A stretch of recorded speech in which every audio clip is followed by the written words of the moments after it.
Oh, I don't know, Ambic. I think straight and on time might be a little bit of a stretch. But anyway, g'day. Fuck. Good morning and welcome to today's episode of Law, News and Laughter. How are we all doing, peeps?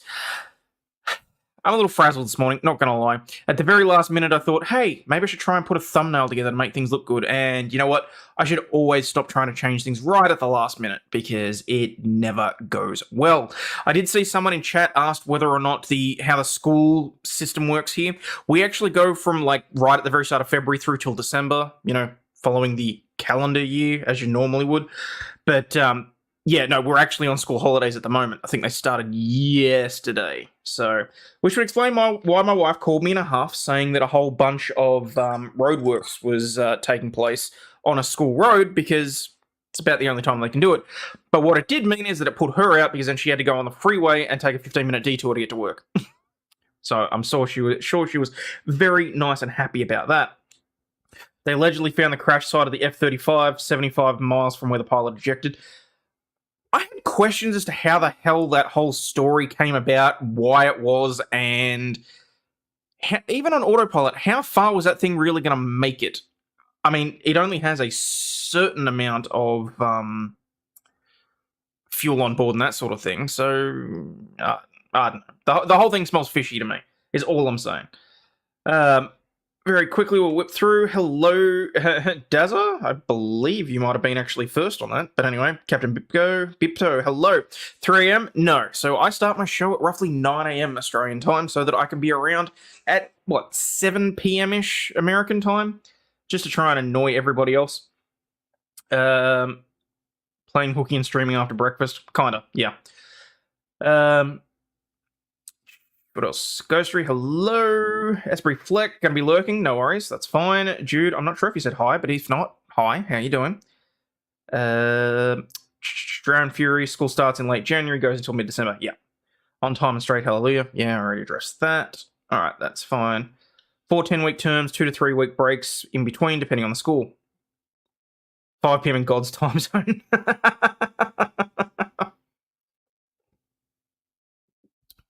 You're in West Taiwan, hacked it. It's the same base the balloon flew over. Oh, no shit. Is that right? 6 p.m. in God's time zone. Well, there you go. Okay. Today is going to be interesting. I mean, it was a lot of fluff pieces, not going to lie. The locating of the missing jet may have been the most interesting thing that I could come across.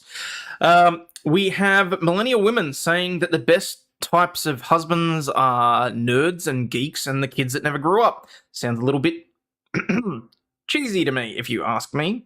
A man has been flown to hospital after being surrounded and attacked by a herd of cows, and the world's best pizza chef has been revealed, and apparently he lives in the UK, not Italy. Yeah, sorry about that, New York. But anyway. And also, a dad has been left fuming after his daughter returned home from school with a gift that had a bullet drawn on the outside and said, "When all else fails, please take."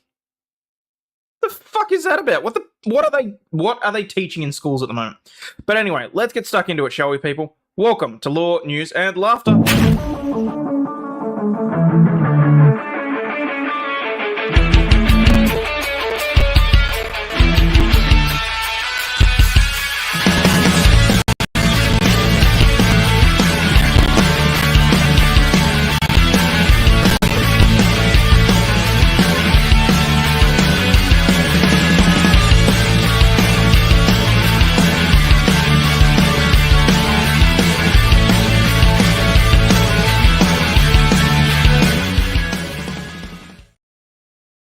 Alright, just give me a quick second here, people, just because he's bitching about it. I'm going to check which one Stingy sent me, because he's a little hit and miss, but, every now and then it's something funny, and I may have overlooked it.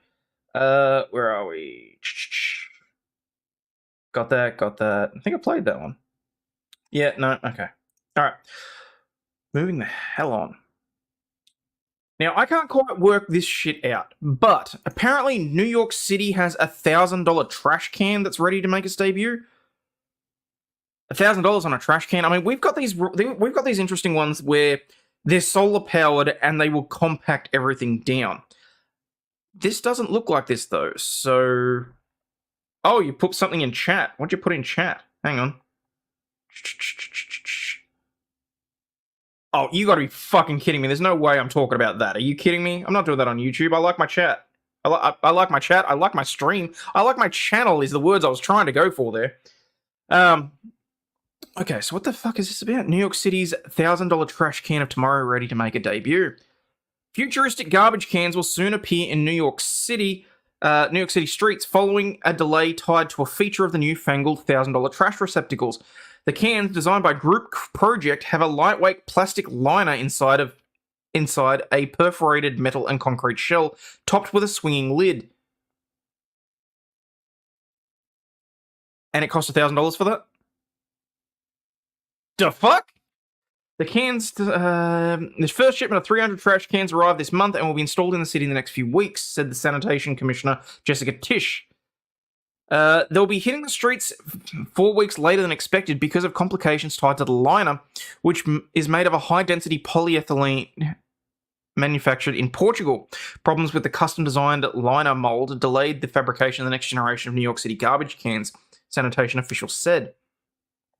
I had all the gorgeous outer shells, but none of the baskets are sat in them. What the?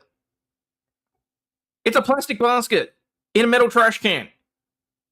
$1,000? I probably could have made that for you in my garage for a couple of hundred. What the hell are they doing?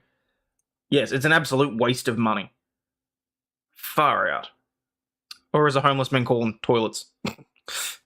The cans were designed by Group Project, who won a competition 4 years ago to create the successor to the green metal cans that are a mainstay of the street corners.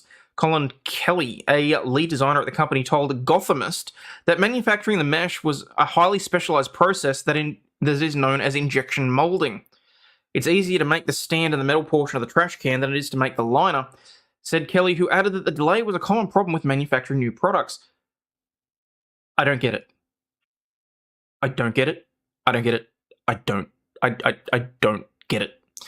The majority of the old trash cans are green mesh and based on a design that hasn't changed since the 1930s, according to the sanitation department. The large holes in the mesh make it easy for trash to leak and attract rats.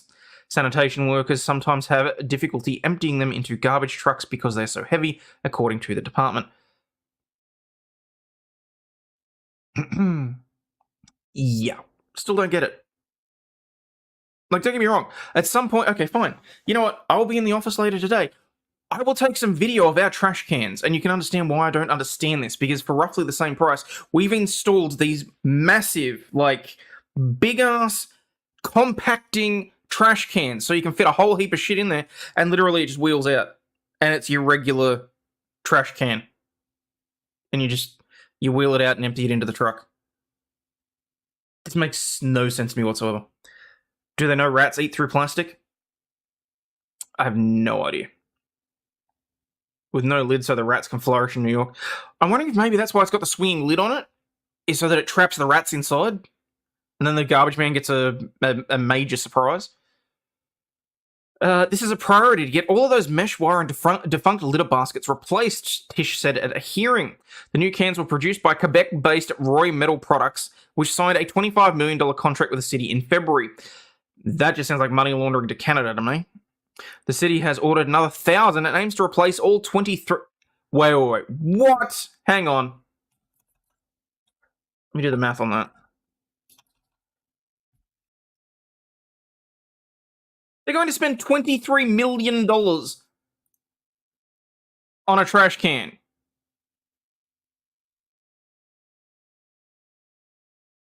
Okay. Over the next few years, depending on funding. Don't forget the shipping. Well, there is that too, yeah. Like, this is just stupid. That's all it is. This is stupid.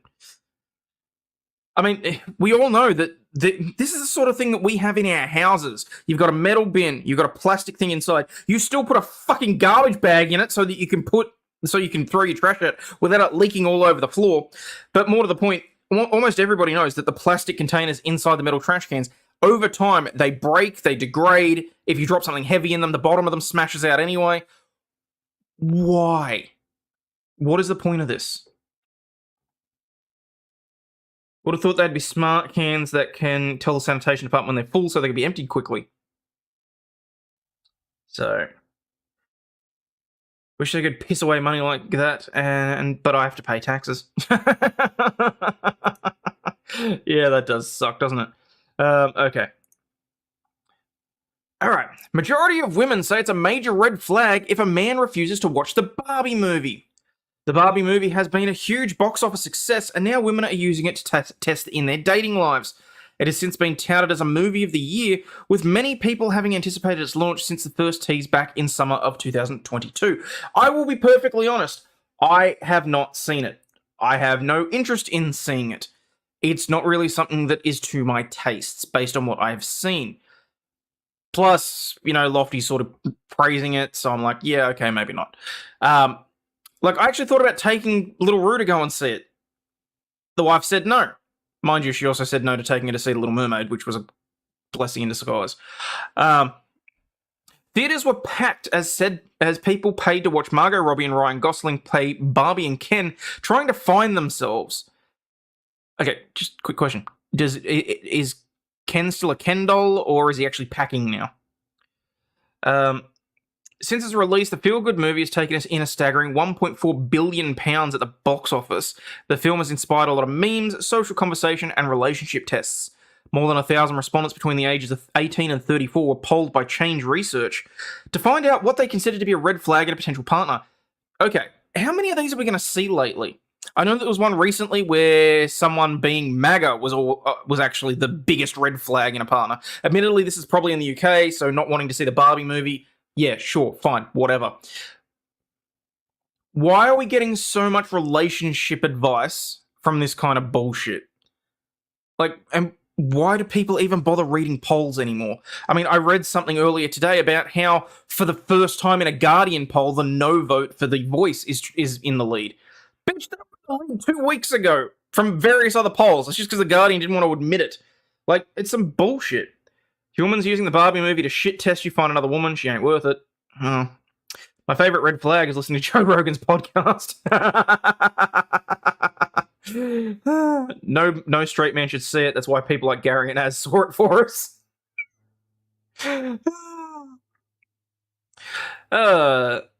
Alright, the data includes many amusing details, but what was astonishing was how many women considered it an ick if somebody refused to watch the Barbie movie.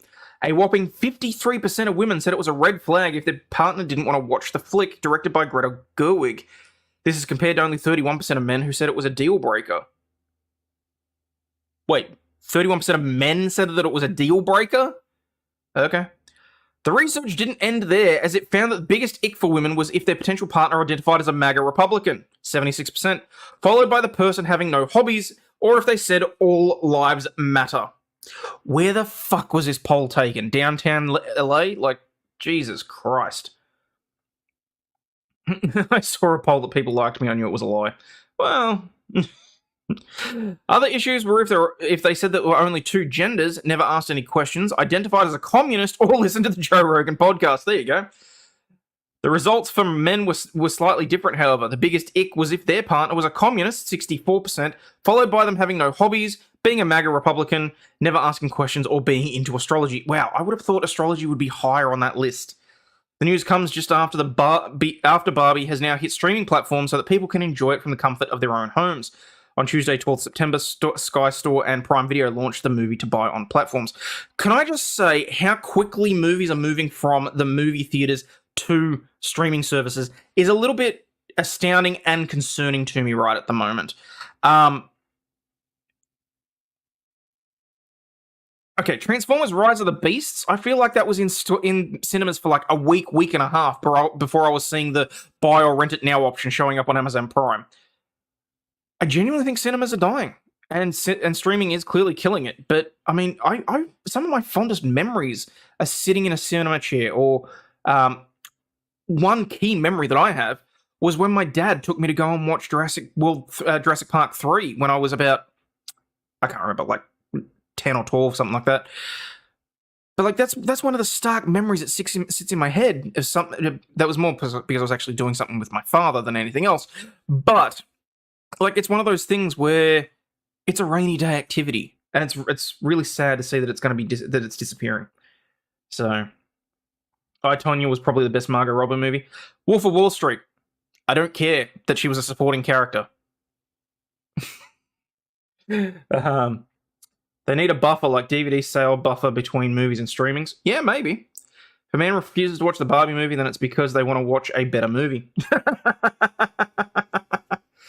Gotta have a pandemic to rip through the world to make people know what's up.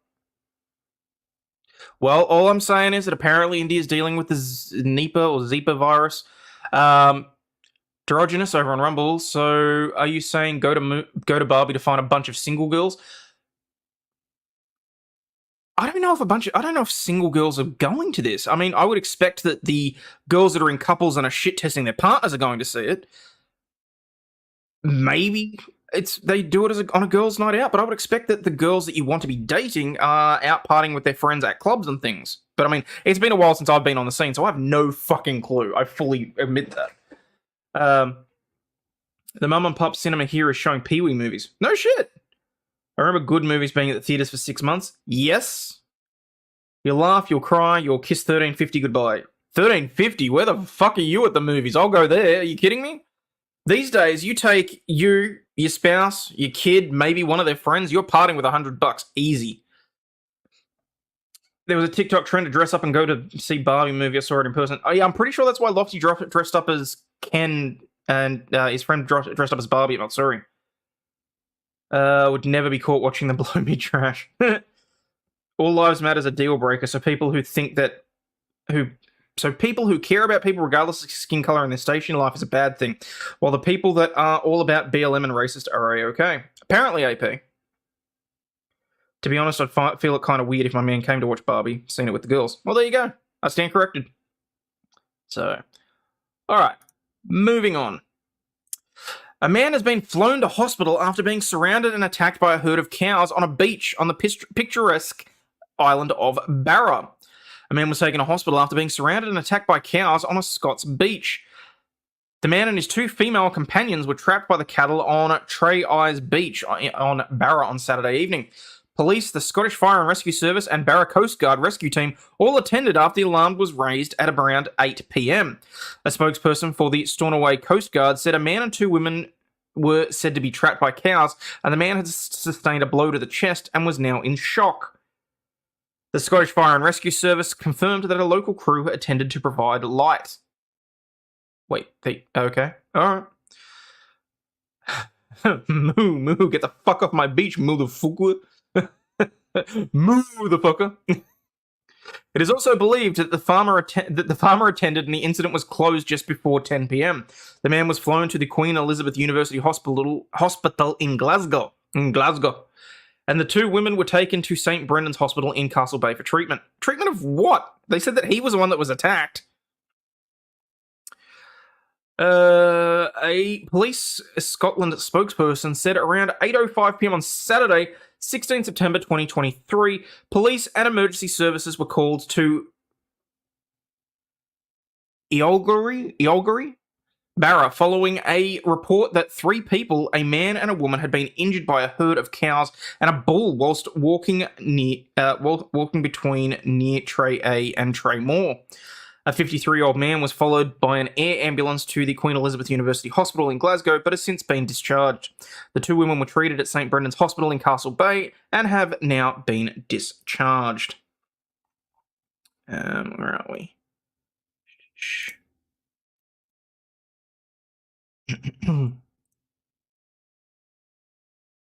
Why were they separated? It's a damn good question. Move, bitch, get away. I would say probably because he was slightly more injured than they were. Proof that cows are assholes and need to be eaten. A 53-year-old man was flown by air ambulance to Queen Elizabeth Hospital in Glasgow and has since been discharged. 2 women were treated. Yep, got that. Advice and assistance has been given to all parties. No further police action. Why the fuck would there be police action? Why were the cows on the beach? Is it a private beach? Were they on private property? I'm pretty sure most beaches in Scotland are public. Like, Scottish slang for an unattractive woman was a cow. That could be it.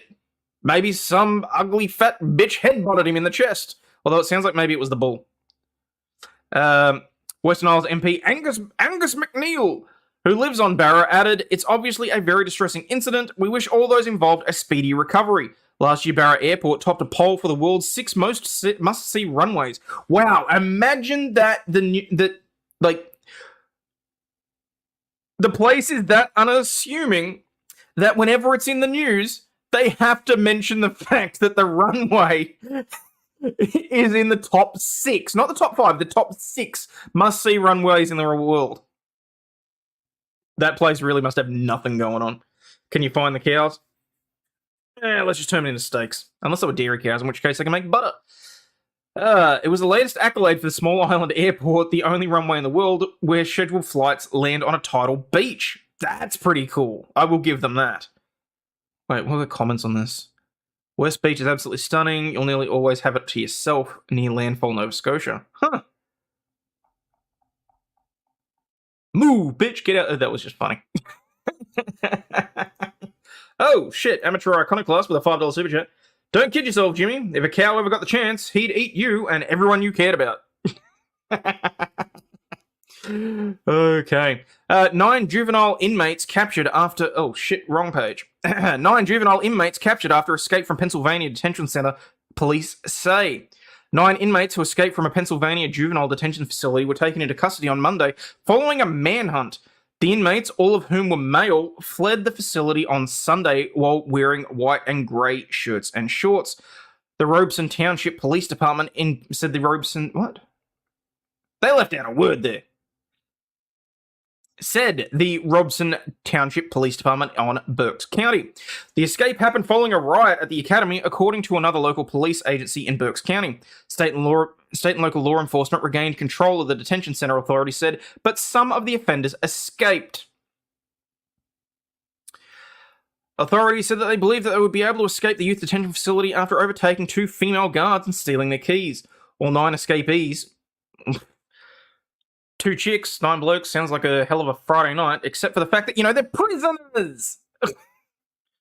See the story of the shark in Florida? Yep, we're getting to that. At 5:45 a.m., 4 of the boys were tired, cold, and basically gave up. They decided to knock on the door of a home selected at random in Oak Grove Road in Morgantown, Pennsylvania.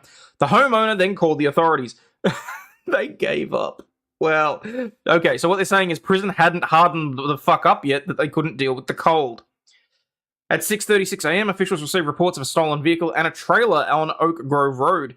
Inside were the other 5 escapees. Troopers pursued the stolen vehicle and apprehended 4 of the juveniles, police said, and the 5th ran into a nearby field, but was soon found by police. All the juveniles were taken into custody in a state that was visibly dirty with some missing footwear. All 9 were charged with escape, in addition to any other crimes that may have been committed overnight. The escapees are to be interviewed by criminal investigators later today. Isn't this the 3rd jailbreak in Pennsylvania this year? Quite possibly. Quite possibly. We got any half-decent footage? Group of young inmates. Last night, 9 teens broke out of the Abraxas Academy in Morgantown. Fortunately, all were taken back into custody this morning, but of course, this incident raising big questions, the timing, too. Yeah, for sure. Action News reporter Corey Davis is live in Morgantown with more on how the juveniles got out. And Corey, we also want to know just how they were captured. Good morning. Hey, good morning. Yeah, so they were on the run for about 9 to 10 hours in the pouring rain overnight in very thick woods out here in the Morgantown area. We're being told that they committed multiple crimes while they were out as well. And at one point, half of them just eventually gave up and they actually sought help from a random homeowner. The other half were chased by police, and people out here who live in these communities are saying that really here they go again with having to deal with this once again in another situation. Kind of not super shocking after last week. Hang on, once again? How many people have escaped from this academy? What, do the guards need more training? What the hell is going in Pennsylvania? It's kind of like, I guess this is happening. But yeah, I mean, I'm glad it didn't seem like there were any, they weren't armed like last week. So that was a positive. And families living in this newly constructed neighborhood along Oak Grove Road in Morgantown say they were on high alert just like they were last week after when escaped murderer Danilo Cavalcante was captured roughly 13 miles away from this area. This time, Pennsylvania State Police were after 9 boys, ages 15 to 17 years old, who was... Wait. A group of grown men were chasing down 9 boys. We need to clarify. Escaped from the Abraxas Academy Detention Center in Morgantown. We're being told that the boys were temporarily being held there for charges including robbery, firearm offenses, car theft, and issues concerning bad behavior. Police say the boys overtook 2 employees around 8 o'clock last night and stole their keys. Funny how they didn't name them in the fence of the news property, article. which sits at least a mile off of the road into the woods. Police tell us the group reappeared around midnight and tried to steal a car after breaking a window roughly 4 miles away out there on Estate Drive. The teens were... Okay, now this guy's just boring me. Point is, the kids escaped. The kids gave up. Well, half of them anyway, and the rest of them were found in the back of a trailer. We don't know where that trailer was headed. May have been to any number of places. What's that? Epstein did better at keeping kids locked. Mighty! Jesus. Okay, where are we? Oh, excuse me. Gold Coast man fined after breaching a permit after vision of his pet python surfing goes viral. Because, you know, this was like the second or third time I'd been told, don't take your snake on a board out of its natural habitat. I didn't really want to cover the previous escapee because I felt like everybody was doing it. I get that it was a big thing, but yeah. A surfer who was filmed with his pet python at a Gold Coast beach has been fined for breaching the conditions of his permit. Footage of Higer Fiuza and his carpet python Shiva longboarding at Rainbow Bay went viral earlier this month after being shared online.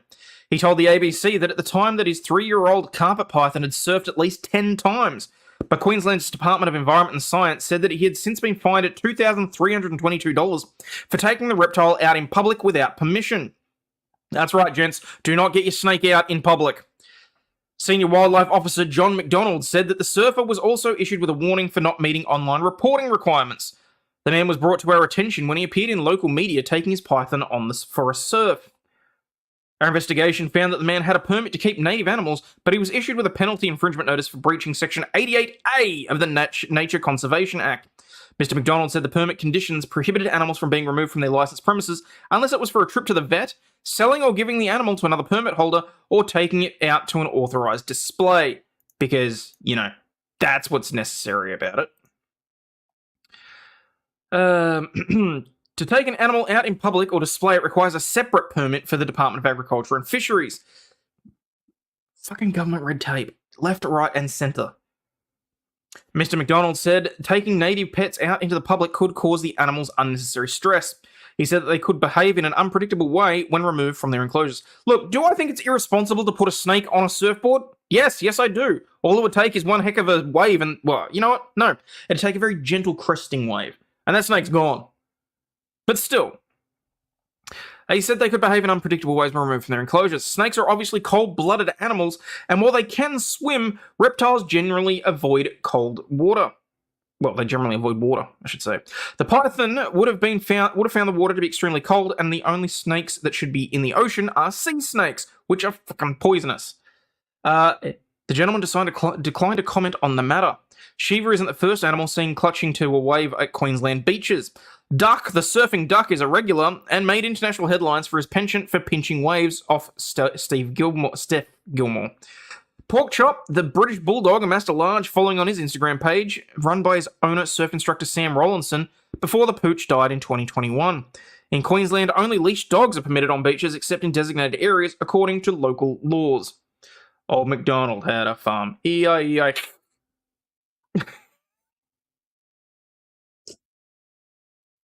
Was it on the surfboard or on him? I'm thinking it could be wrapped around the surfer. Look, it probably was. I mean, that's what he's showing here, is that it's wrapped around him.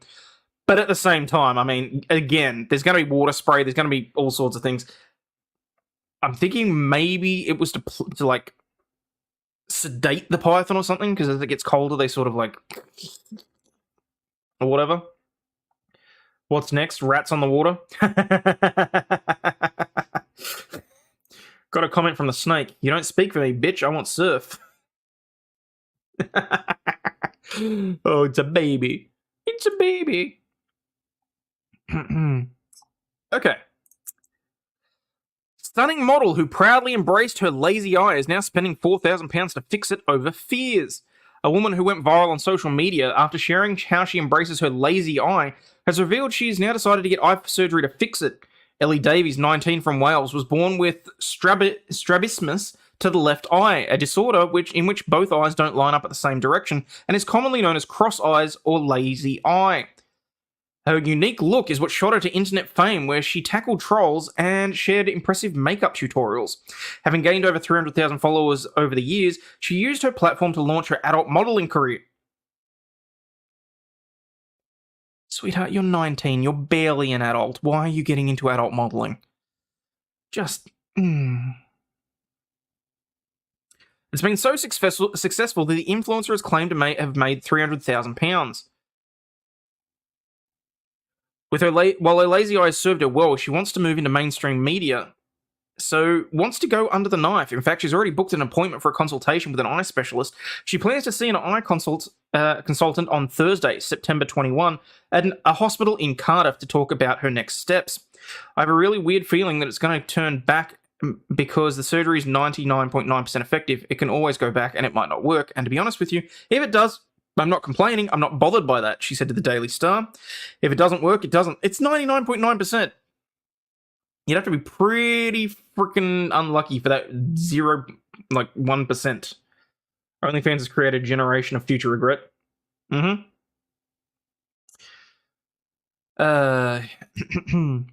While the surgery has cosmetic benefits, the model has also booked it to avoid going completely blind. Oh, okay.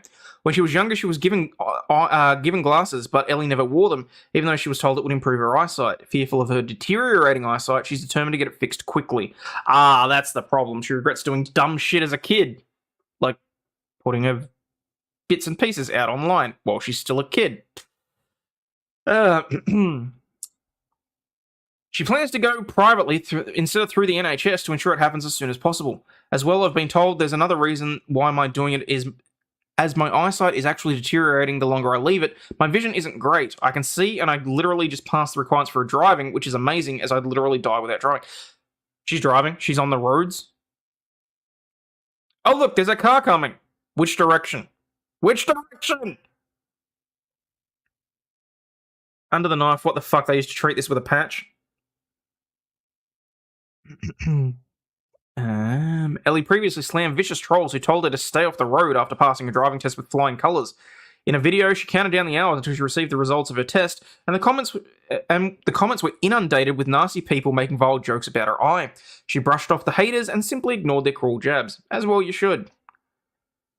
I mean, look, if she's safe to drive, good on her. I don't necessarily think that I'd be happy about it, but still. Bet she's going to get laser to the eye and not something else shot in her eye. Oh, stingy. That's terrible. That is absolutely terrible. Okay, where are we? Oh, shit, okay.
And now back to our regularly scheduled programming.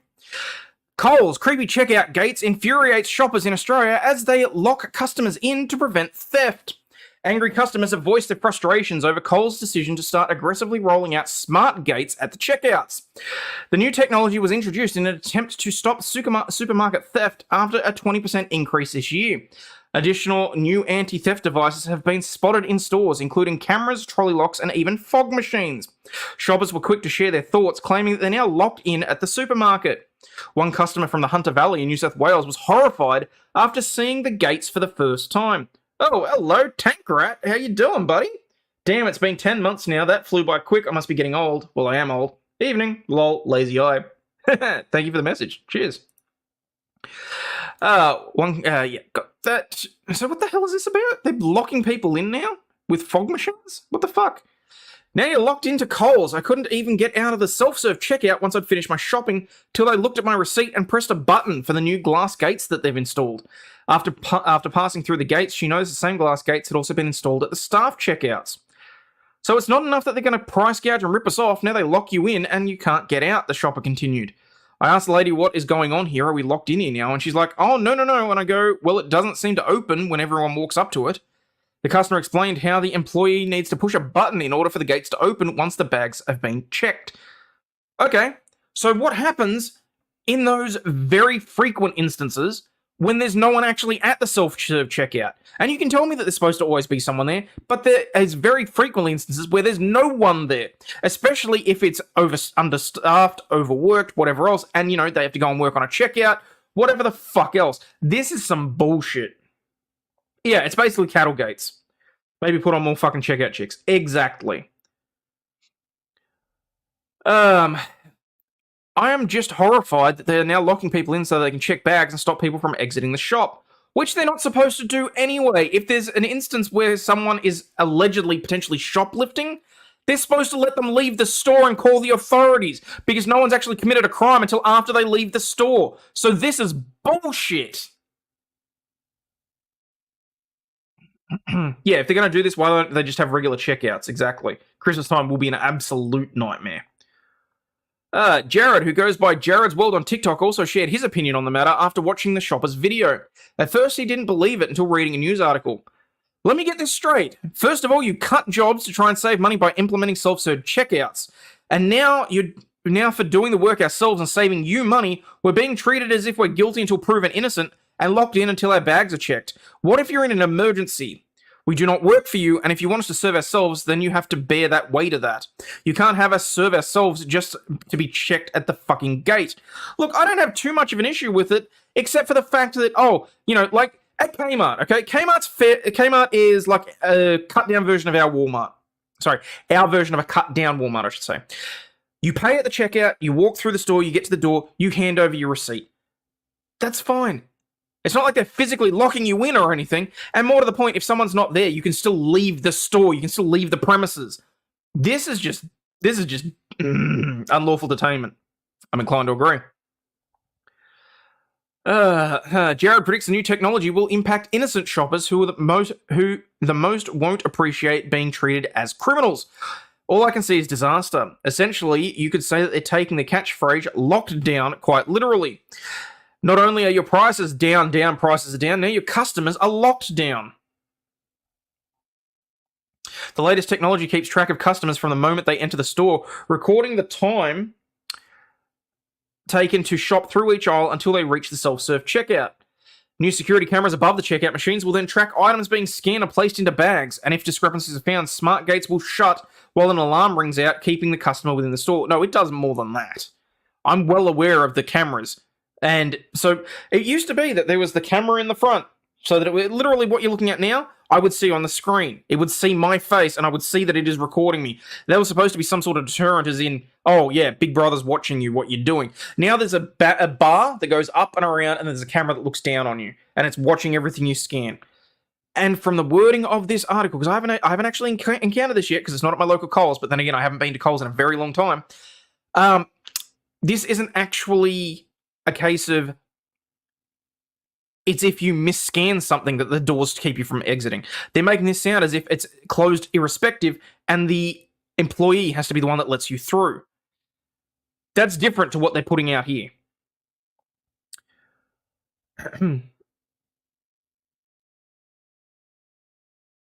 Where are we?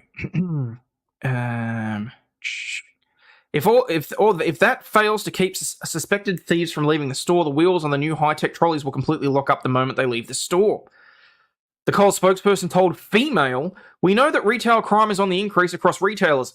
Yeah, because the fucking cost of living is out of control and people are having to steal just to put food on the table. I don't blame the bastards that have to steal a loaf of bread and a thing of chicken. I really don't. If it is legitimately at a point where you have to steal food, like, it's not even as if you're going out of your way to, like, I get it, it's a crime. I wholeheartedly understand that. But if someone is legitimately starving and unable to put food on the table for them and their kids, I'm not going to begrudge them that. And I'm not going to plaster them and embarrass the fuck out of them in front of everybody. This is bullshit, and the politicians need to pull their fucking heads out of their asses and actually do something about the goddamn cost of living. Because I'm getting sick and tired of seeing articles where it's, oh, someone has stolen $100 worth of food from a supermarket and they've gotten 3 months in jail. Well, then they've got 3 kids left at home that have to live with grandma and grandpa who are already living on a fixed income pension and can't actually help with the cost of living being what it is. And we still have costs of mortgages going up, costs of interest rates going up, and every single goddamn day I am seeing businesses going under. I am seeing builders going under. And then I'm seeing, and then we've got the fucking banks freezing people's accounts because they say something they don't like online. As if it wasn't hard enough to do and live here in Australia. Anthony Albanese, I'm personally calling you out, you wanker. Pull your finger out. Sorry, I had to get that out.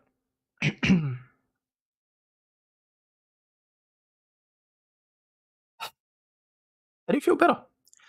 In some stores, new smart gate technology that automatically opens as customers make payments for their products. Matt Swindles, Coles Chief Operations Officer. That's an appropriate name, Matt. 8 out of 1 on the Ricator scale. Yeah, well, look, I did stumble over myself a little bit there.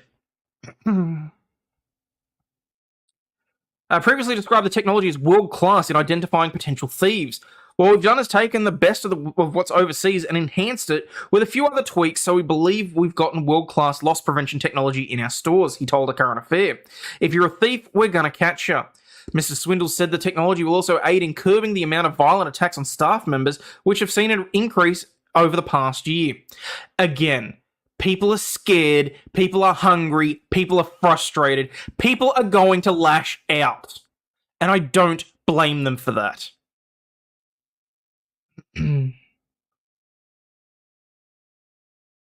Staff will be allowed to wear duress watches that alert other workers of a potential incident, or even wear a body cam that records all of their interactions, similar to police officers.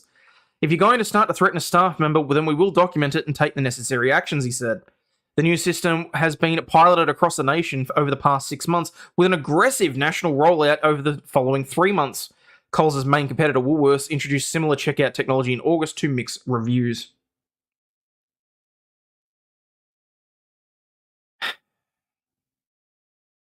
Chat needs a cold shower.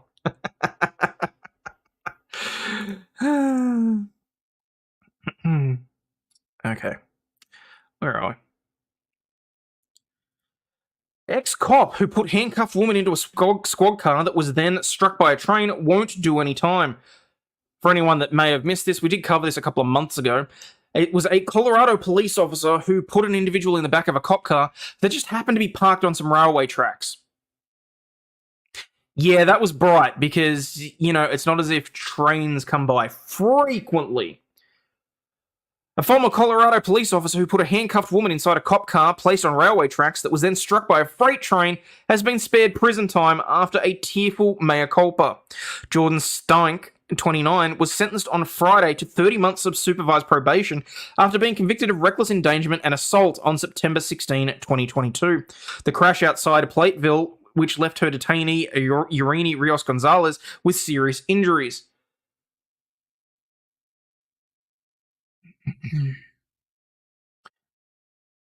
During a bench trial in July, Weld County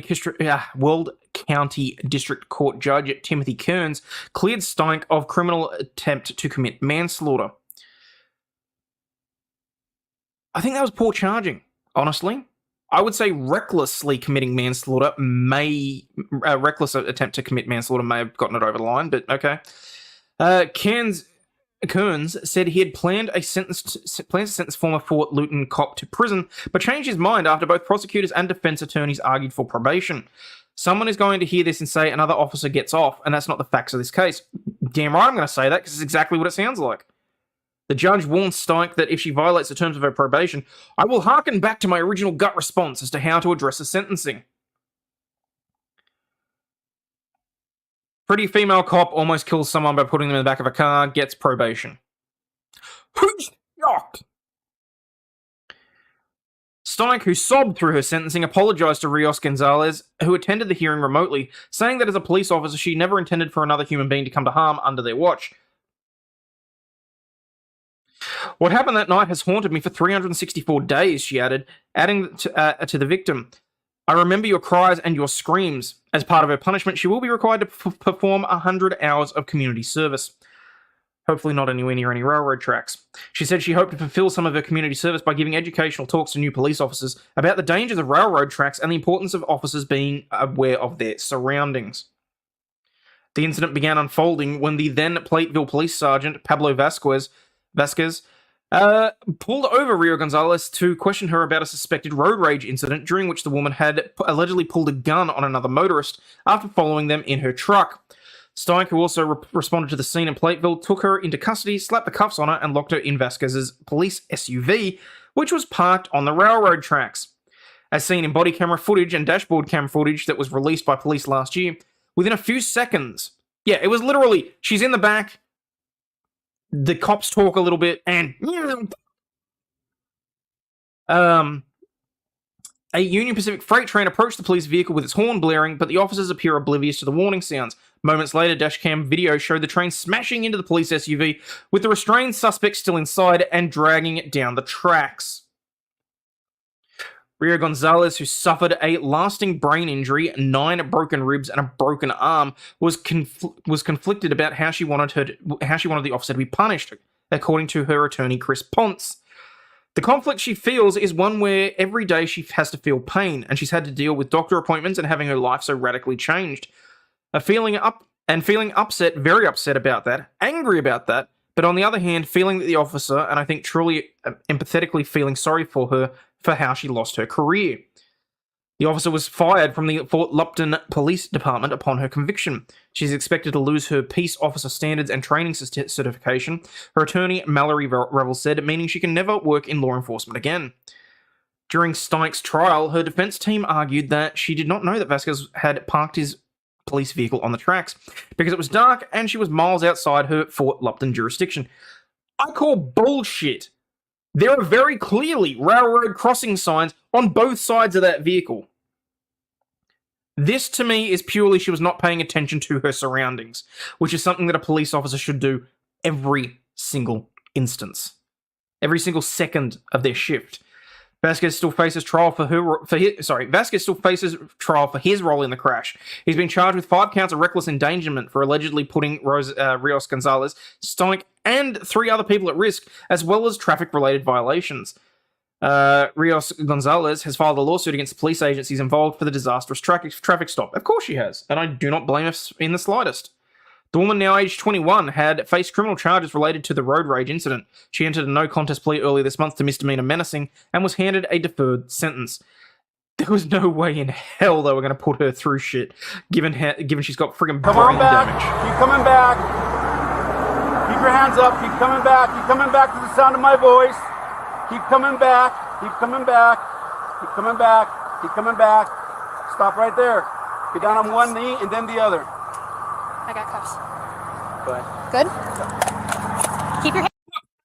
Standing on the frickin' tracks, and she's like, oh, I didn't know that they were there. I was very much hoping that she would trip over the freaking track on the way past, and because that would just blow that out of the water. I'd be like, oh fuck, what did I trip over? Hands above your head. Don't move. What's going on? Who is that Heart? No, that's And you can clearly hear the train horn. Time check. Oh, oh my god. Oh my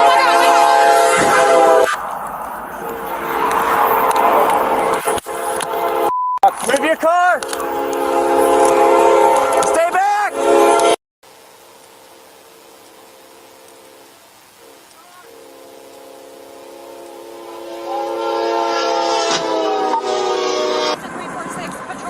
I really should have put the trigger warning up for that. Sorry, guys. I forgot how bad that was. Dispatch up to 346. Did a medical emergent. The suspect was in the vehicle that was hit by the train. So, yeah, there's that. Yes, she should very much get millions.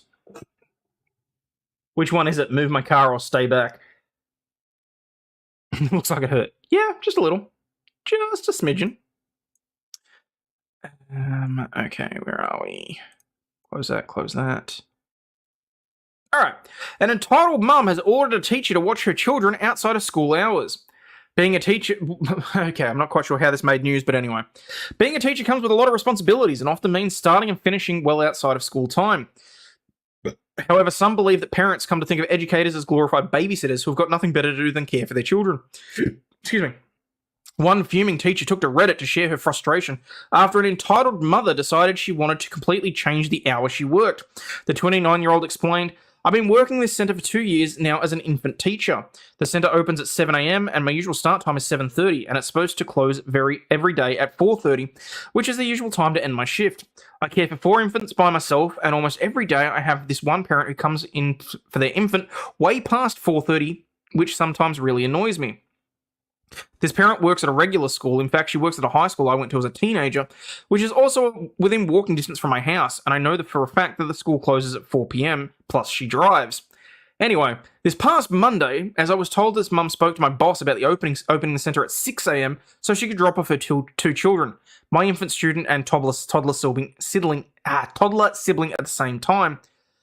I was also told my boss would consider it.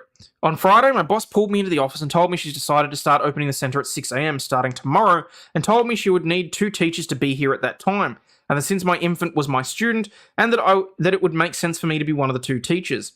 I simply told her no, and that I was not comfortable leaving my house at such an early time. I live in a neighbourhood where you could possibly come across crazy people, especially at night, and there is no way I was going to walk outside, possibly encountering some up-to-no-good people. Not to mention, I'd be losing sleep and was not willing to do that, especially for a parent who can't even pick up their child from the centre on time. Am I in the wrong? The post naturally attracted a lot of attention, with many people conflicted over what the teacher had said. One person wrote, she was trying to phrase it so you'd feel that you had to agree. Good job on you for not going along. If she's seriously going to open an hour earlier, then she is going to need to figure out the staffing. You already work a full day. Another added, if you aren't getting paid to work after 4:30, then you need to start asking for it, or give the infant to another teacher. Don't let this mum abuse your kindness, or you will grow resentment for the job entirely. Good job standing up for yourself and saying no. That's a lot of extra hours. Yeah. But someone else wrote, not wrong, but you do sound kind of judgy. You realise that a day for a teacher doesn't end when the bell rings. Between staff meetings, lesson planning, parent meetings, tutoring, and marking, they have a lot to do. Also, if you don't know what else is going on in your life, you can say no. You are not wrong for saying no, but you need an attitude check or a different job. Damn. So there you go.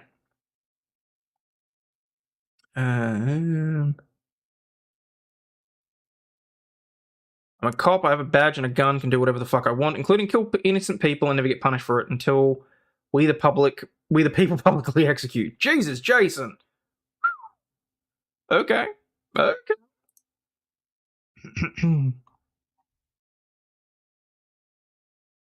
Okay, so, for anyone that doesn't know what the Ig Nobel Prizes are, the Ig Nobel Prize is an award that's given for something that people put a lot of time and effort into, but that just falls completely flat. It's kind of like the Darwin Awards, but for inventions. And and this year's entrants were pretty good, including a smart toilet and reanimated robot spiders. Because, you know, who doesn't want a cyborg spider in your house? The winners of the tongue-in-cheek Ig Nobel Prizes for this year included developer of robot zombie spiders, a smart toilet, research into rock licking, and an analysis of nose hair numbers. The 33rd First Annual Ig Nobel Prizes, awarded by the annuals of the Improbable Research and presented by real Nobel Prize laureates, were given out in an online ceremony that features the theme of water and included the performance of a mini non-opera on the subject. The awards are given out for achievements that first make people laugh, then make them think. The winner of this year's Chemistry and Geology Prize was University of Leicester researcher Jan Zalasowicz, for his research into why many scientists like to lick rocks. He said that there are accounts of 18th century geologists using their sense of taste to identify rocks and other minerals. The Mechanical Engineering Prize went to a team from Houston's Rice University who pioneered the field of necrorobotics by reanimating the corpses of dead wolf spiders to use as mechanical grabbing tools.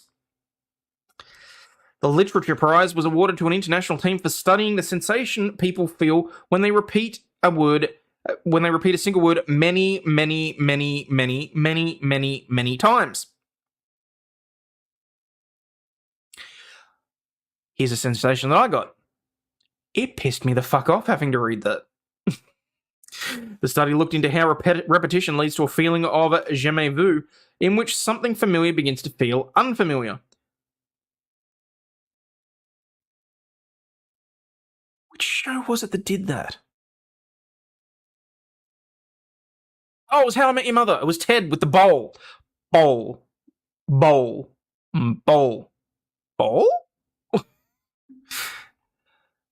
Swee Min Park of Stanford University was awarded the Public Health Prize for development of a smart toilet that analyzes human waste to identify health issues and recognizes a user by their unique anal print. I can't believe I just had to read those words. It's a toilet that takes a photo of your ass so it can identify you. Okay.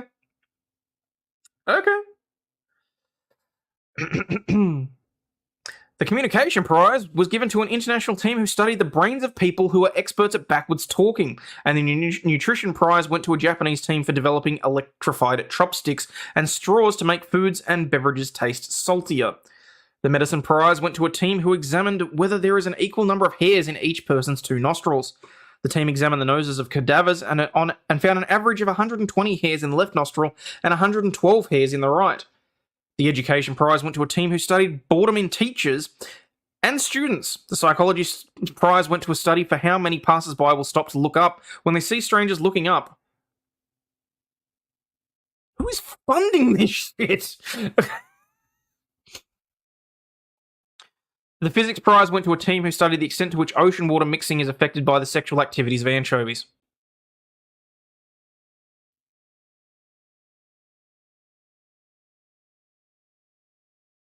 People's butt pics are going to be leaked on the porn sites. Quite possibly.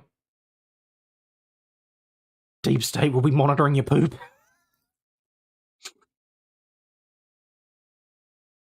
Okay. So there you go. Oh, no, that's an hour long. Fuck that. Never mind. Have you not met the federal government? This is true. Don't want pictures of my Eye of Sauron out there. Would not buy that toilet. Well, imagine if they start installing them at public toilets. That'll be great. It'll be great. Your ass will be all over the web. All right, where are we?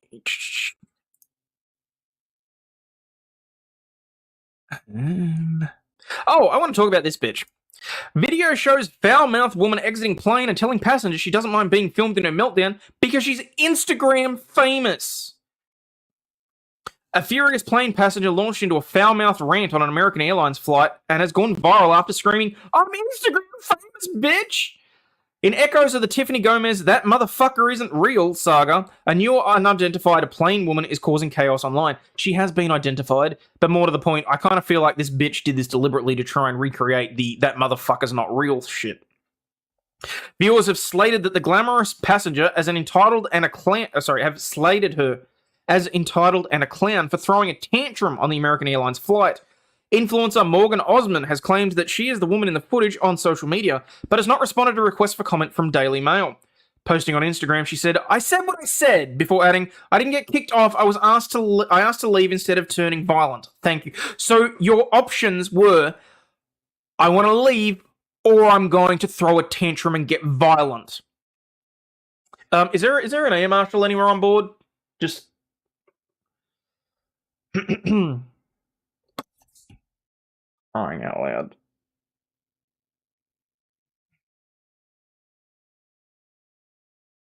I gotta fix some stuff up later. Okay. Posting to Instagram, she said, "I said what I said." Got that. Yeah, I'm not so sure that's her, actually. The 20-second video begins with the woman wearing a skin-tight grey unitard taking her luggage from the overhead locker while shouting at a fellow passenger. "Call me a bitch again," she says to them as the passenger filming lets out a snort of laughter. "Call me a bitch again, I did nothing wrong. Bitch!" She shouts as she holds her suitcase and handbag by her side. Someone tells her to shut up, to which she responds, "No, you shut the fuck up. You shut the fuck up, you're bitch." Okay. The brunette turns to walk down the aisle before noticing the woman filming the interaction on the phone. Furious, she turns and shouts, "Film me! I'm Instagram famous, you fucking bum!" She can be heard cussing at other passengers as she stomps down the aisle out of the shot, as several people laugh at the performance. American Airlines did not immediately respond to a request for comment by dailymail.com, and it is unclear when the footage was taken. Well, clearly it wasn't that long ago. Ian Miles Chong, I have no idea why, but that motherfucker keeps showing up on my Twitter feed. I have no idea who the hell he is. Who did it better? It is currently unclear if Osman is the Instagram famous woman or which flight she was on. The unhinged interaction is reminiscent of Tiffany Gomez's viral plane meltdown on 2 July when she shouted, "That motherfucker isn't real!" at another passenger as she left the aircraft. The 38-year-old marketing executive could be seen loudly telling a male flight attendant near her seat on the flight from Dallas to Orlando, "Stop the fucking plane! Stop the fucking plane! Stop the plane!" Police reports show she had earlier accused a relative of stealing her AirPods before screeching that the plane was not safe and would not make it to its destination. That's eerily reminiscent of, what was it called? Final Destination? Which one was it? 2, 3, 4? I can't remember. Social media users were quick to make the comparisons between the two, with one woman tweeting screenshots of the two plane dramas side by side with the caption, "Who did it better?" Another user shared the video of the unitard wearing Instagram famous woman commenting. They're really giving us shtick about that. "Imagine being this entitled." Others laughed at her use of the insult "you bum" and commented with the clown emoji. Many people questioned who she is, with one person saying, "I'm Instagram famous," and no one on the plane knew who she was. I fucking love that. And that's really the key point that I want to make, because I've responded to a number of tweets from this chick about this, but let's watch the actual clip, shall we? Call me again. Call me again. Yeah, I did nothing wrong. I said shut up. No, you shut the up. You shut the up and you're you shut the film me. I'm Instagram famous, you bum. Shut the up. Okay. Can I make two observations here? One, unitard on a plane? Are you fucking kidding me? What are you, 3 years old? Two, if you have to specify what kind of famous you are, for example, oh, I'm YouTube famous, or in this case, I'm Instagram famous. Fuck you, bitch. You're not famous, okay? I don't care. You might be famous amongst your own little group. And hey, chat, I very much appreciate everybody sitting here watching this. But if you have to specify in the middle of an argument where you're calling people a bum and saying that you're famous, and you have to say, "I don't care, I'm Instagram famous." Bitch, I could not care less. Nobody knew who the fuck you were. No one cares, okay? Move the fuck on. Coach Class is not famous. This is true. Yes, she should have a cup of concrete and harden the fuck up. Instagram famous person insulting you is like milk saying it will outlast you.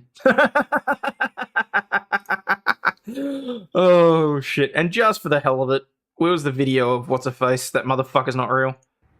Hi, everyone. Oh no, that's a response. Never mind. Never mind. We can move on from that. Millennial women say that these type of men make the best husbands. Guys, sound off. And the geek gets the girl, pretending to be a Jedi Knight armed with a glowing lightsaber, fanning out over Star Wars, anime animations, and even rocking a clunky pocket protector. These are all the makings of a great husband, according to social media know-it-alls. Okay, the Star Wars thing, they can probably get effed, but anyway. Go for the nerd encouraged soon-to-be-married podcaster Isabel Brown, 26 from Florida, in a trending TikTok bulletin with over 5.3 million views. Nerds make the best husbands, she captioned the clip. It's a fact. Brown, who's engaged to be married, began her virtual advertisement with stitching videos from a separate TikTok user, asking how other women have been able to successfully score a loving man that satisfies all their needs. She went on to shame society for failing to celebrate the supreme splendor of the four-eyed guys wearing suspenders. Okay, to be fair, they shouldn't be wearing suspenders, though. It honestly blows my mind how we have an entire trope in American literature, music, movies, and TV shows about the nerdy girl who glows up and then grows up. Ranted Brown at the common theme that features in famed classic rom-coms like She's All That and Never Been Kissed, but we don't see that for the nerdy men. The blonde then listed the top 3 most telling traits that make anti-jocks choice grooms. Hear me loud and clear. If he owns a lightsaber, green flag. I have 3.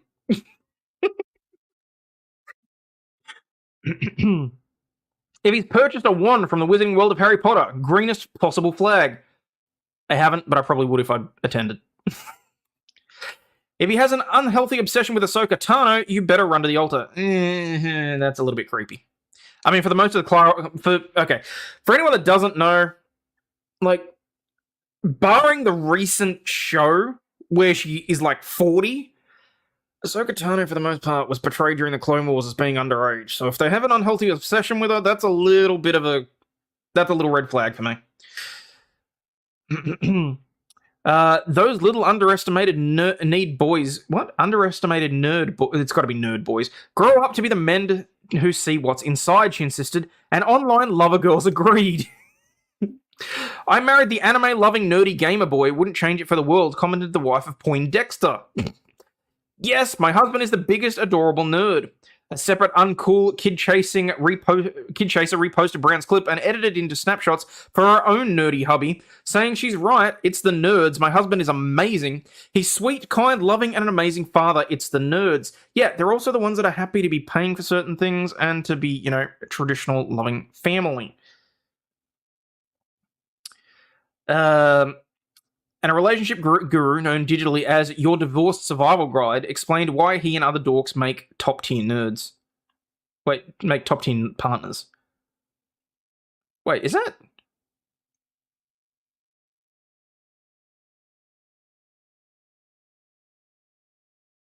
No, I don't want that. I want the freaking video that I was watching. Of no entirely way too much and spills all your secrets.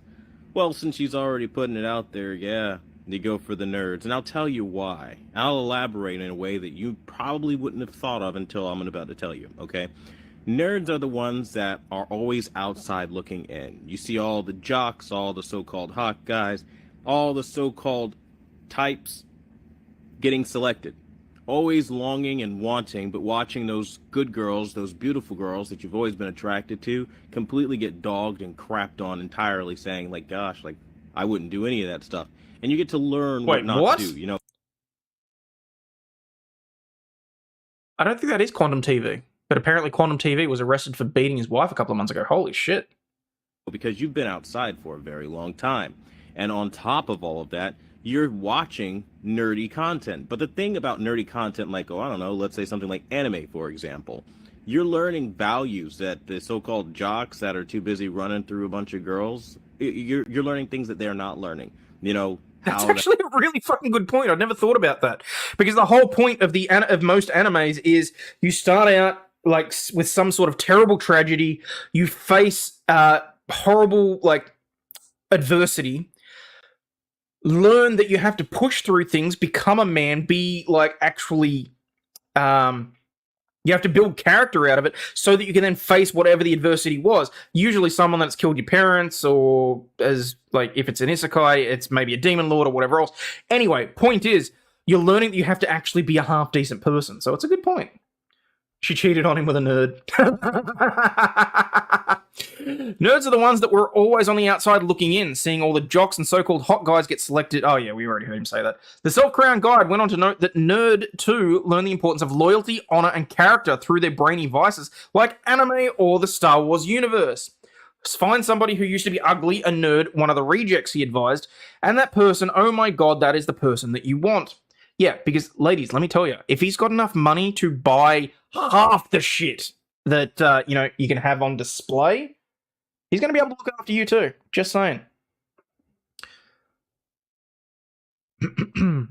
Traditionally, less debonair men have been scoring big with hot women in the past. Online, a Houston-based couple known as Scott and Devine have amassed over 52 million views for their imbalanced appeal. And back in May, divorced voluptuary, that's hilarious. Kim Kardashian made her affinity for brainiacs clear when she donned the I love, oh, that's bullshit. But not everyone is a fan of the goofy guy make good husband theory. Of course not. I can see people in chat that seem to be losing their brains over it. The confused nerd named Justin said nabbing a dorky dude could backfire. Dude, what the fuck? You can sit. Okay. Series is, and while I don't have. Yeah, no, that's it. I'm calling you out on that. You just said the Ahsoka series is good, so fuck off.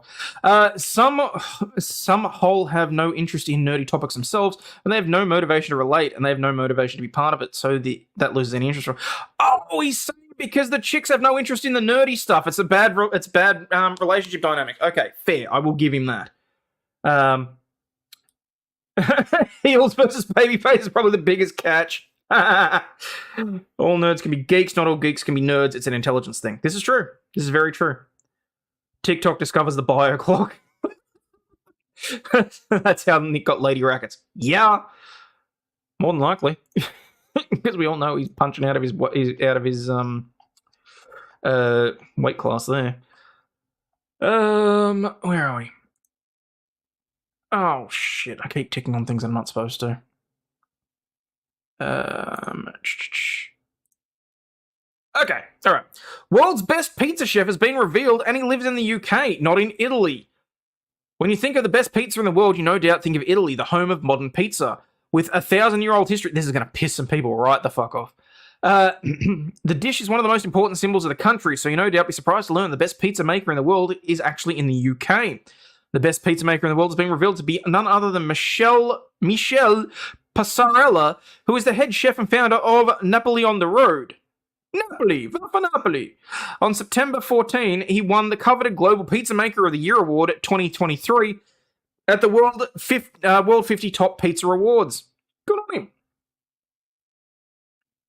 The annual event recognized the best pizzerias and chefs in the world through a vigorous selection process involving anonymous visits by experienced critics. So if you want to try a pizza from the best pizza chef in the world, you can save yourself a plane fare by heading to the London-based restaurant. Michel is considered a pioneer of contemporary pizza, having started his business by wandering around with a 3-wheeled van, making wood-fire pizzas all over the capital in 2019. His talents have now earned him global recognition. His focus is delivering on the finest quality dishes using exclusively seasonal ingredients. I don't know how I feel about that. At Napoli on the Road, which has spots in Chiswick and Richmond in London, Michel offers contemporary Neapolitan pizza. Oh, I got it. Pizza. Offering unique twists on much-loved classics. Its ever-changing menu focuses on experimenting and innovation using locally sourced ingredients.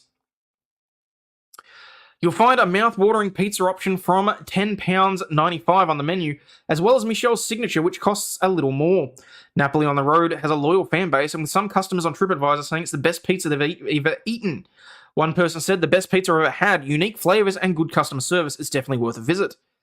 He said, winning Pizza of the Year is a testament to pushing the boundaries of flavour and innovation within pizza.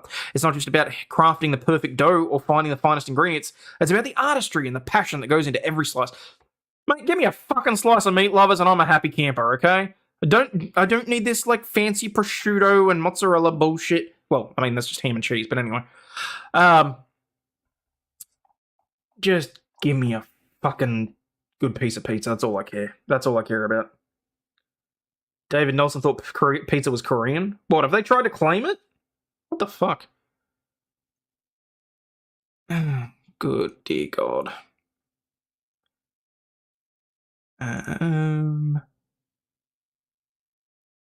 Okay, moving on from one fast food to another. McDonald's, Wendy, and other fast food chains are offering National Cheeseburger Day deals for as low as 1 cent. Looking to sink your teeth into a few cheap and delicious burgers in the coming days? McDonald's, Wendy's, and Burger King and other fast food chains are offering oh, how old is this? Apparently National Cheeseburger Day was Monday. Wendy's announced that they will be selling its famous Junior Bacon Cheeseburger for just 1 cent. Oh, from September 18th through to the 22nd. Although customers must order another item through the Wendy's app to take advantage of the deal. Available Monday only, McDonald's is discounting one of its most popular menu items, the double cheeseburger. The sandwich will cost 50 cents through the mobile app and is limited to 1 burger per customer. Burger King, meanwhile, will give a free cheeseburger to any member of its Royal Perks reward program who makes a purchase of $1 or more. Fans of BurgerFi, a chain based in Florida. Is that where BurgerFi is from? We have one here. They can treat themselves to the chain's signature double cheeseburger for $3 with a purchase of the brand's freestyle beverage on Monday. So there you go, peeps. Given what time it is and where it is, if you're jonesing for a burger, now would be the time to hurry the fuck up because it's only going to be Monday the 18th of September for a very short time. Earlier this year, McDonald's offered a free 6-piece nuggets for its items for the 40th anniversary to customers who had downloaded the app. So there you go. I mean, don't get me wrong, you wouldn't catch me dead eating it, but, you know, to each their own.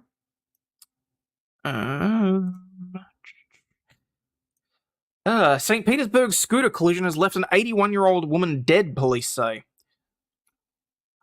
An 81-year-old woman died on Saturday morning from injuries she suffered earlier this week when an electric scooter ran into her on a sidewalk in downtown St. Petersburg. At about 7:30 p.m. Monday, Sylvia Hennau and another pedestrian were walking on the sidewalk along the 1000 block of Central Avenue in St. Petersburg in the Edge district when a VO scooter carrying 2 women approached them from the opposite direction. The scooter's driver failed to stop or take any action, the police said in a news release. The collision left her with life-threatening injuries, and she was taken to Bayfront Health in St. Petersburg, where she died Saturday morning. The woman piloting the scooter stayed on the scene after the crash and is cooperating with the investigation. Police did not announce any arrests in the case and said an investigation is ongoing. VO, a scooter-sharing service, allows users to rent electric scooters for travel in and around downtown St. Petersburg. The company has locations in dozens of cities and college campuses nationwide, including 4 in Florida. Scooter rentals in downtown St. Petersburg, which also includes the Razor brand, have been praised by city officials after some initial skepticism when they appeared several years ago. There have been a handful of local deadly incidents involving electric scooters reported in recent years. Last year, a scooter driver died after being hit by a car. Police did not say at the time whether the scooter was a rental or belonged to the driver, but it was outside the geographical area available to VO users. In 2021, a St. Petersburg man was arrested after he collided with a privately owned scooter with a 77-year-old bicyclist who died of her injuries. Prosecutors declined to charge the man in that case. I should fucking well hope so.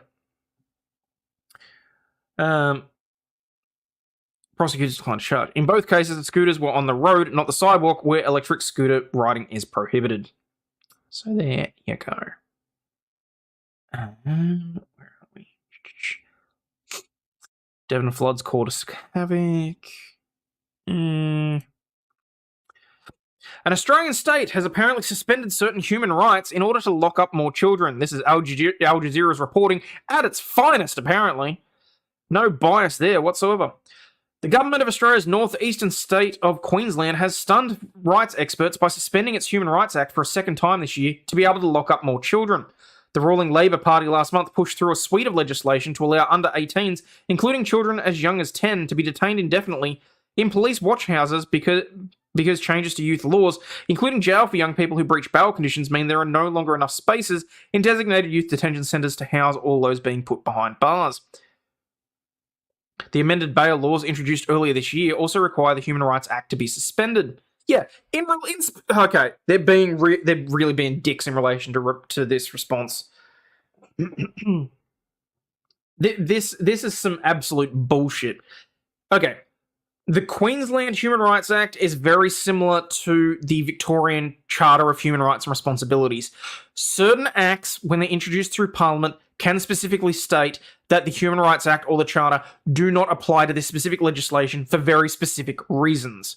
Now, Queensland is going through a youth crime epidemic. I do not blame them for wanting to have certain powers to deal with, 10 to 13-year-olds who are murdering people with knives. I don't really see an issue with that. And I'm not talking like, they got into an altercation. I'm talking kids jumping each other while they're walking down the street and stabbing them to death.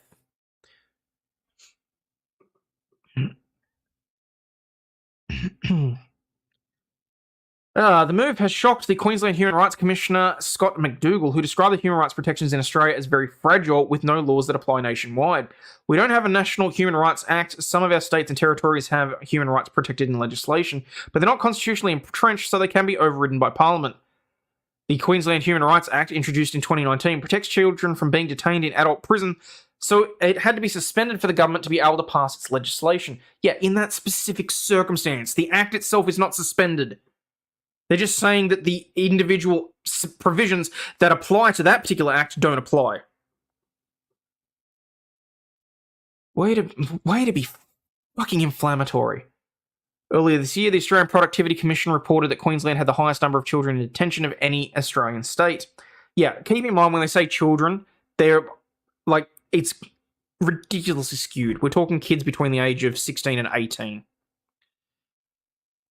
At some point, we do need to come up with an actual, word to, just define those. Because they're at that point where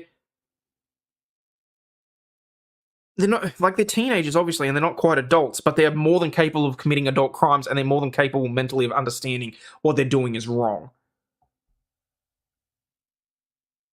So, just teenagers, yeah. Yeah, but teenagers is all-encompassing from the age of 13 through to 18. I'm talking for that very specific, young adult, but even young adult covers, kids that are younger than that. I'm talking specifically in that 16 to 18 age bracket, where it is so fucking murky as to the criminal ability or the mens rea required for an act to take place, that where if they go and commit a murder, they can be charged as an adult. Does that make sense? That's sort of what I'm talking about. Assholes. They're bastards, punks. Between 2021 and 2022, the so-called Sunshine State recorded a daily average of 278 people in youth detention, compared with 190 in Australia's most populous state of New South Wales. And despite the cost of more than 1,800 Australian dollars to hold each child for a day, more than half the jailed Queensland children are resentenced for new offences within 12 months of their release. I'm shocked that they're reoffending. I'm shocked that at that age, they're already at a point where they're having to be put behind bars. And then, within a short period of them moving back out into the community, they're going and committing crimes. I'm absolutely stunned by that. I really am.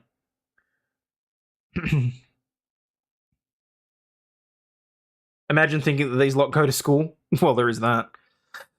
Another report released by the Justice Reform Initiative in November 22 showed that the youth detention numbers increased more than 27% in 7 years. I wonder why that could be. The push to hold children in police watch houses is viewed by the Queensland Government as a means to house these growing numbers. Attached to police stations and courts, a watch house contains small concrete cells with no windows and is normally used only as a last resort for adults awaiting court appearances or required to be locked up by police overnight. Yeah, and look, I'm not saying that putting kids in a watch house is a great idea. It's very much not. But when you already have an overpopulation and overrepresentation of certain individuals in jail, do I think something has to happen? Yes. Do I necessarily want a 16, 17-year-old that has been accused and very clearly charged with stabbing another child to death walking on the street? No, I don't. What sort of insanity would that be? I'm here in South Africa. Kept my brother out of Boys Town. That sheet is not right over there. Ooh, that's not good. Adult light.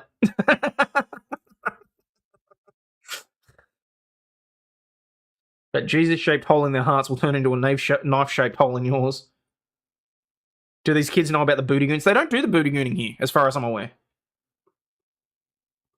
Got to put animals to be, listening but out of chat. Back next time for you pineapple pizza lovers. Children don't have access to fresh air or sunlight. There's been reported cases of a child who was held for 32 days in a watch house whose hair was falling out. Oh, that's not great. After 2 to 3 days in the watch house, the children's mental health will start to deteriorate. At the point of 8 or 9 or 10 in the watch house, I've heard numerous reports of children breaking down at that time. Okay, is it wrong of me to sit here and go, good? Maybe they'll think twice about committing heinous crimes. Because let's be clear, these are not kids that are shoplifting, because they're basically putting them back on the street because they don't have room. The kids that are going behind bars in this instance are not the ones that are committing minor crimes or even minor felonies. Deport them to England.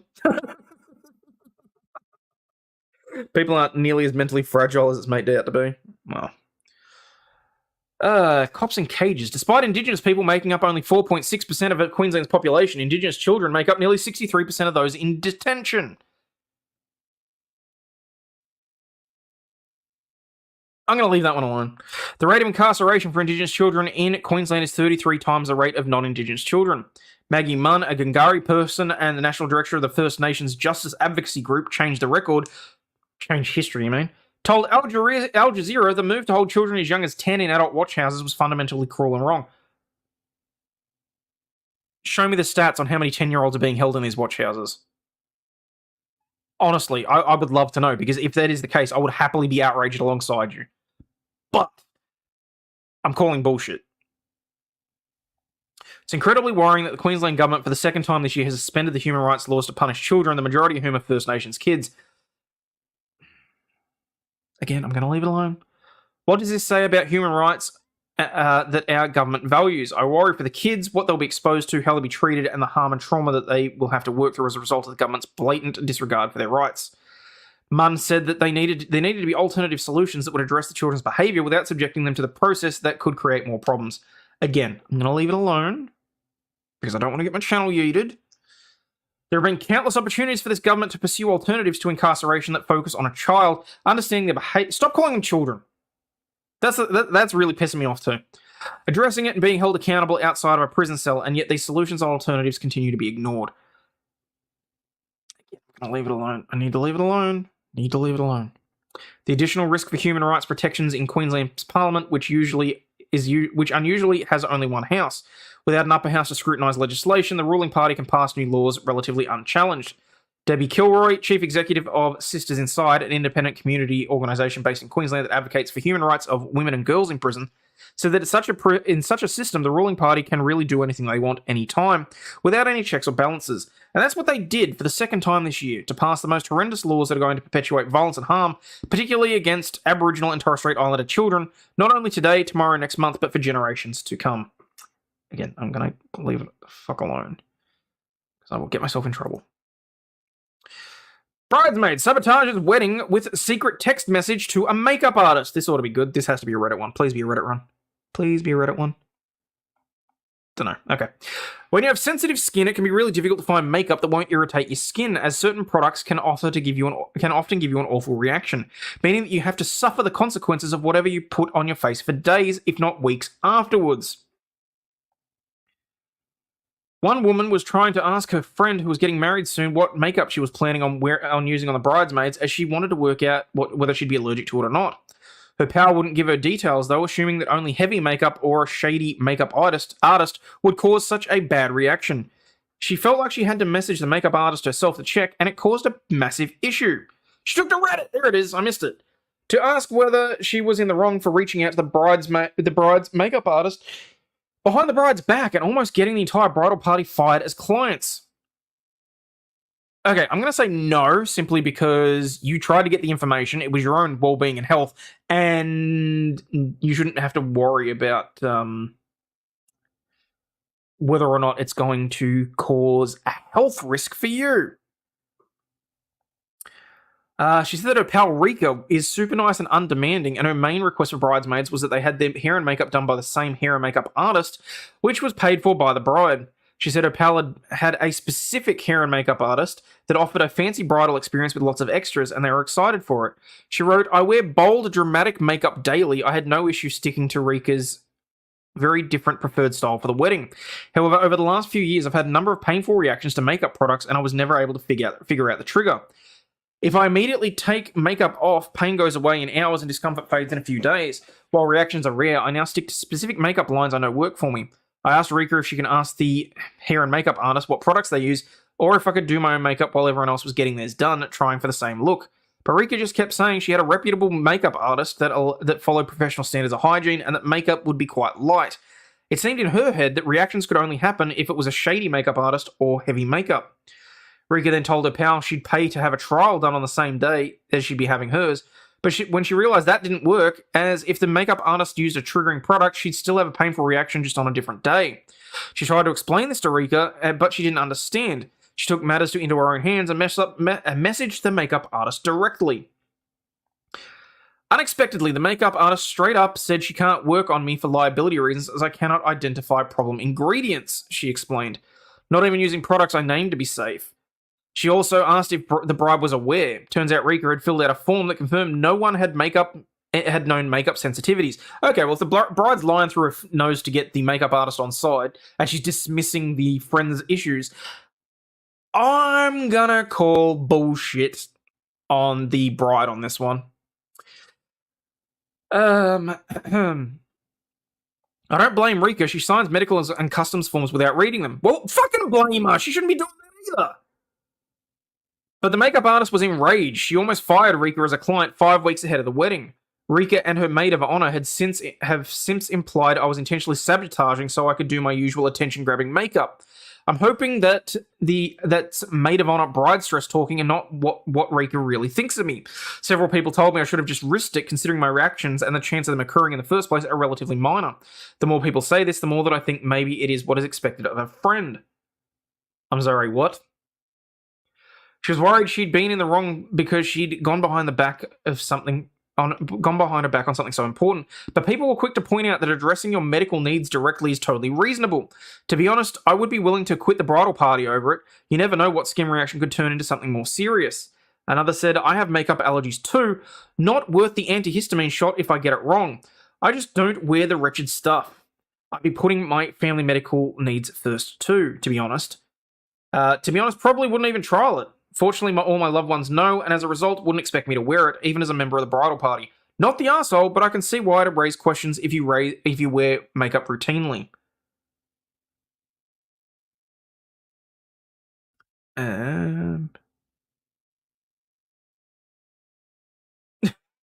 Shit. Oh, fuck. Thank you, Kitty. Oh, well. Shit happens. Since the shots now cost $400 plus per shot instead of $20. Oh, shit, do they? That's fucked up. That is really fucked up. Okay, hang on.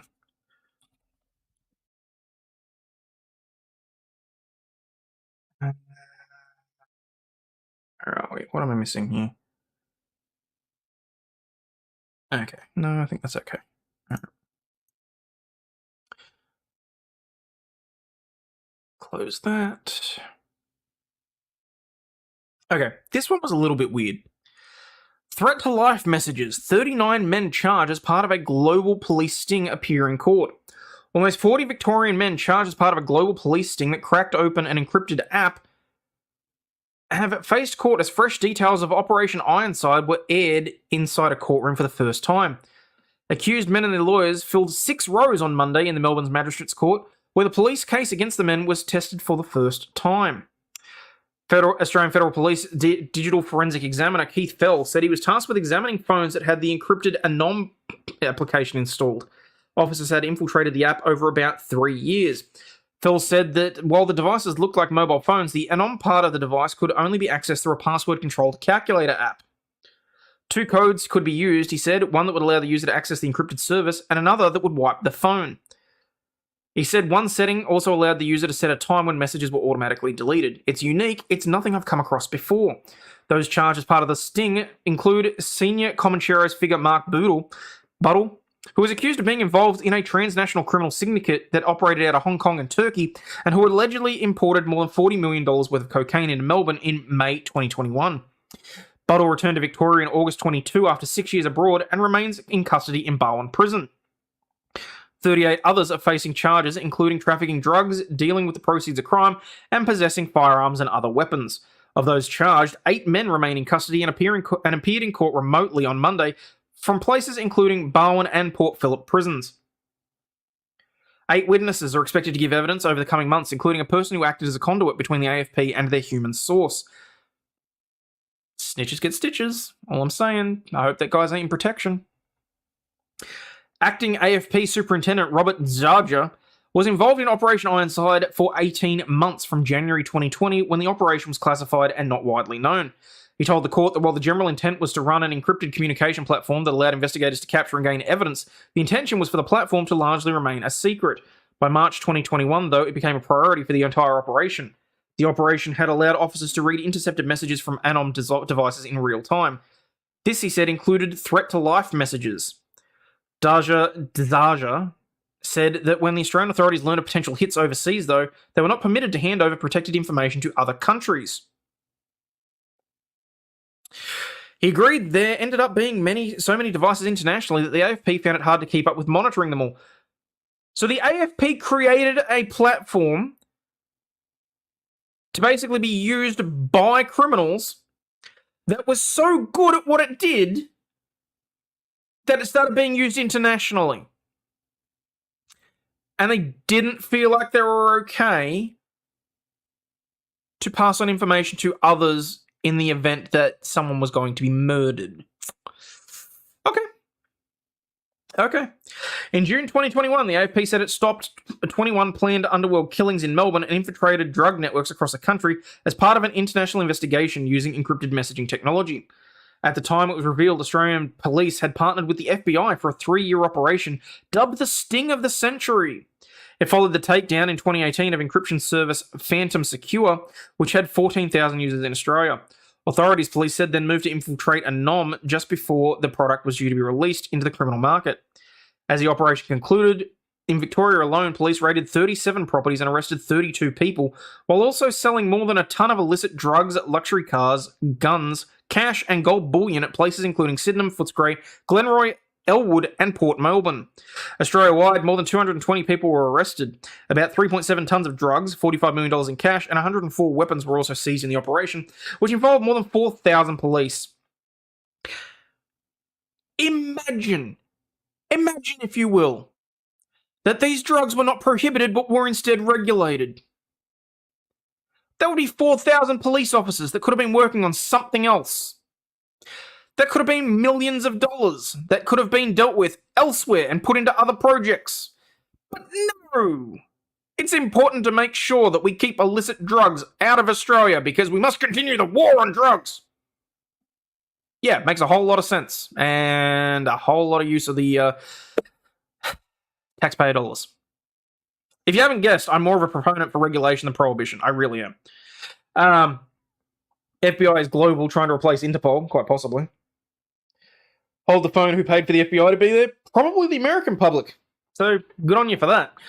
But more to the point, I find it interesting that this news article came out the day after that other news article about the drug running through the encrypted app with the menu and all that sort of shit. Like, weighing those two up, it kind of, Alrighty.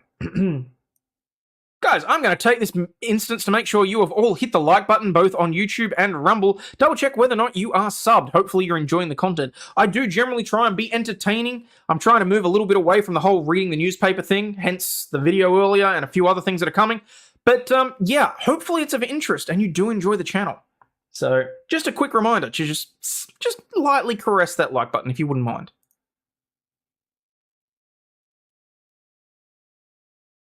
ACT legalised, what is this? Oh, yeah, ACT's legalised most of it, but now the federal government's trying to intervene, which I think is complete nut of BS. They need to stay out of state and territory business.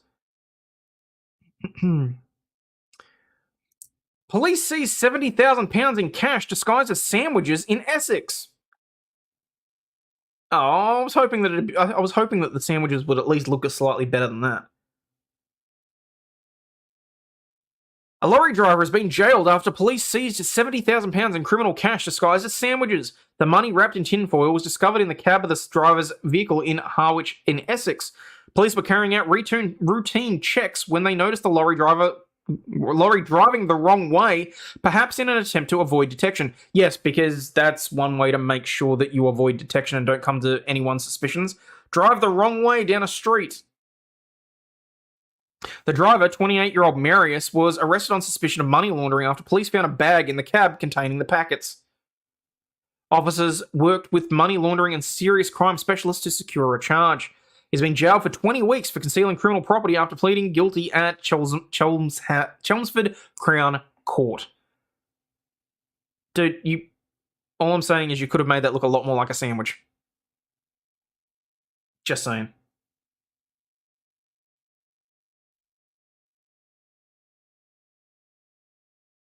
No.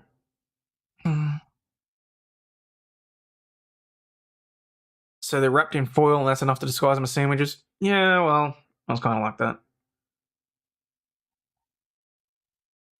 Okay, and continuing our theme of making fun of influencers, a TikTok influencer has demanded that people wait while she filmed at a busy tube station. The model has been criticised after posting a video from a busy London Underground station where people could be seen cutting in front of her and she was getting visibly annoyed by it.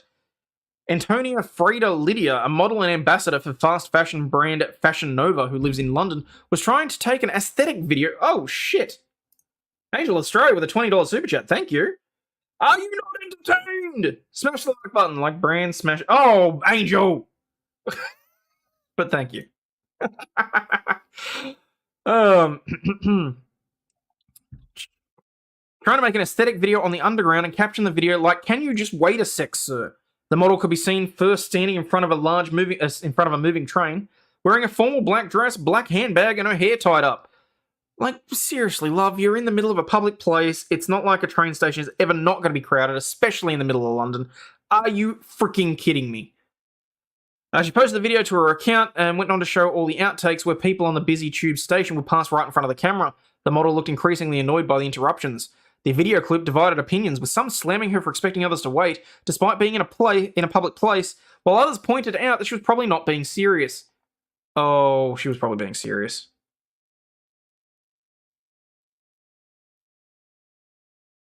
Like,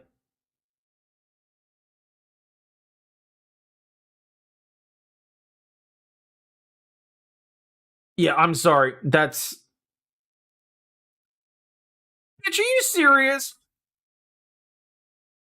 That's not okay. People passing around it makes it look better, in my opinion, helps it stand out. Look, that may well be true. I personally feel like she was just, like, being a bitch about it, frankly. She, whether it was a joke or not, she had that, like, resting bitch face down pat. Can you say entitled? Yes.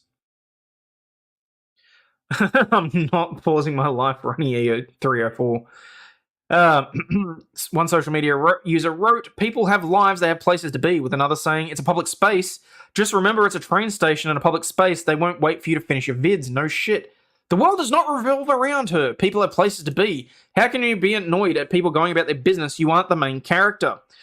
Book out the train station for filming or respect it as a public space. You deserve no more entitlement than the next person." Screams entitlement. How dare they not stop for her? She's definitely a bitch, just thinking how I'd film it. Another said that she's joking. I don't really care if she was joking or not. Like, that's just... The footage was reposted to Twitter on Sunday by another user who was not Antonia, and in a likely tongue-in-cheek caption wrote, "When you see someone recording, just walk behind the camera or literally wait 10 seconds. If you can't do that, you don't deserve to be part of civilized society." Oh, fuck right off. Are you serious? The sentence enraged people, but the other user doubled down on their claims, like, "I'm sorry, you can't be kind to a pretty girl for 5 minutes." No! Some people have vengeful thoughts against all pretty women because of how they were treated in the past. I'm not gonna, like, I mean, not me personally, but I'm just saying, I'm not gonna go out of my way to not... It's a fucking public space, are you kidding me? I mean, It's a little bit different for things like graduations or if you're at a sporting event or something like that. But you understand that there are people around you and they may get into the shot. As if people are going to look around for someone that's propped up a camera. Well, there is that too. Another man left commuters gobsmacked after he started to tuck into a 3-course meal on a train and made things even worse by refusing to stop eating despite being asked not to. I'm sorry, what? According to commuters, he was treating the train like his own personal restaurant. You know, I'm going to save that for later because I'm curious, but if all he's doing is eating a meal, I don't see an issue with that. I mean, are people just pissed off because he didn't share, or... Yeah, exactly, 5 minutes on a damn train station. So... alrighty, where are we? Got that. Got that. Got that.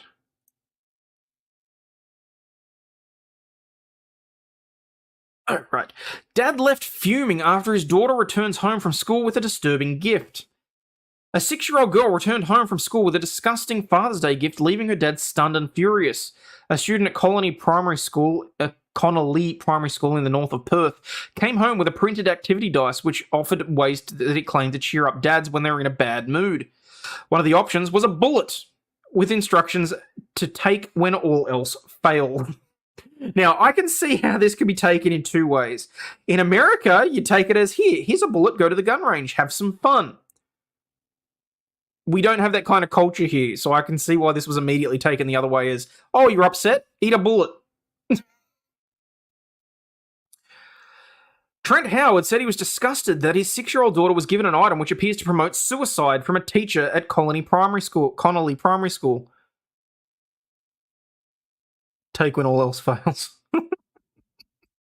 To create this and distribute this is disgusting, he said on 9 News. If you've had enough, shoot yourself. What else could it be interpreted to say?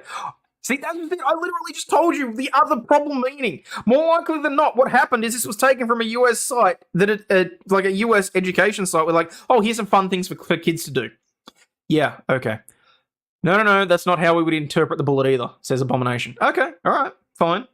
It's got a cute little heart on it. If you've had enough, shoot yourself. What else could it mean? I have a weird sense of humor, but that's not part of sense of humor to anybody. Howard's wife, Renea, said the teacher told her the gift was meant to be a joke. It wasn't funny, she said. That's something one of your buddies would give you to cheer you up. The psychologist also warned the incident could have wide-ranging impacts on the children and parents alike. Oh, for fruit's sake. Children can take things very literally. It can play in their minds. They might not have the language to articulate what's distressing them. So what? They're going to pick up... Oh, my God. Bosch added that the adults could also be severely triggered by the mention of things like bullets and death.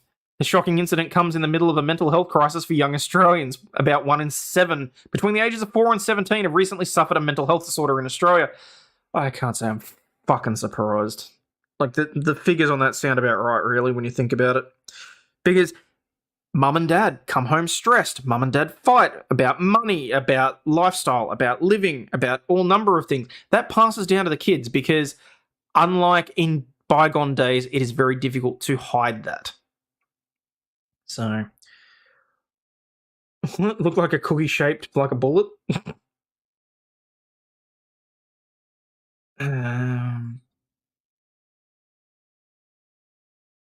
So glad I don't have an Instagram or Twitter account. A person in the midst of a mental health crisis isn't really an adult, are they? That's not true, Gerner. That's fucked. Yeah, no, I do not agree with that in the slightest. The WA Department of Education said the school had apologised to parents after a serious lack of judgment. I understand the activity related to confectionery. What? What the fuck does this have to do with chocolate or lollies? Might have been a tampon. Actually, let's double check. Did the kid colour it in such a way that it made it a bullet? Oh no, because it specifically says bullet. Never mind. It was clearly not thought through and should never have happened, said Militia Sands, Deputy Director General of Schools for WA Department of Education, to NCA Newswire in a statement. Oh, you mean that they aren't at their full capacity and need someone to take care of them and help them? Yeah, look, that's true. While I understand the school has since apologised to the parents and would not be repeating the activity in the future. The principal has also apologised directly to a parent who put in a complaint. I'd also like to apologise to parents and reiterate that this activity is not appropriate for students, which has been discussed within the school. If pointing a finger in a manner resembling a gun can be considered unlawful, then this should be more of a crime. Yeah, let's not go down that path, because that's some BS as well. What's this guy actually got to say for himself? I want to hear this guy's voice. I have a weird sense of humour. That's not part of any sense of humour to anybody. Agree to disagree, mate. Have a cup of concrete and harden the fuck up. But anyway, I get that it's maybe not to your taste, okay? I understand that, particularly with the culture that we have here in Australia. Do I think it was appropriate? No, I don't. Do I think a 6-year-old should have been making it? Fuck no. Would have been more funny if like a teenager had come home and done it. Just saying. DM'd you the trial that needs to happen. Okay, alright. I shall have a look. Let me just double check what we've got left here. Okay, that's fine. Covered that.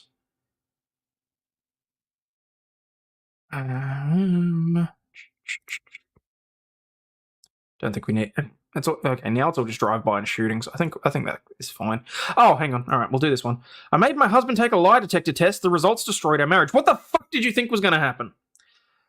When you get married and say your vows, you promise that you'll stay faithful to them and take care of them no matter what, forever. Of course, every relationship has its ups and downs, but you want to weather the storm together and try your best to make things work. But sometimes someone strays from the relationship, and if that does happen, open communication is more than important. You want to lay your cards on the table so you can move on from the misdemeanor. But when one woman's husband denied cheating on her despite the fact she had proof, she got really seriously irate. Writing into Slate, the woman explained how she and her husband had been married for 16 years, describing herself as a professional woman and detailing how she had no kids.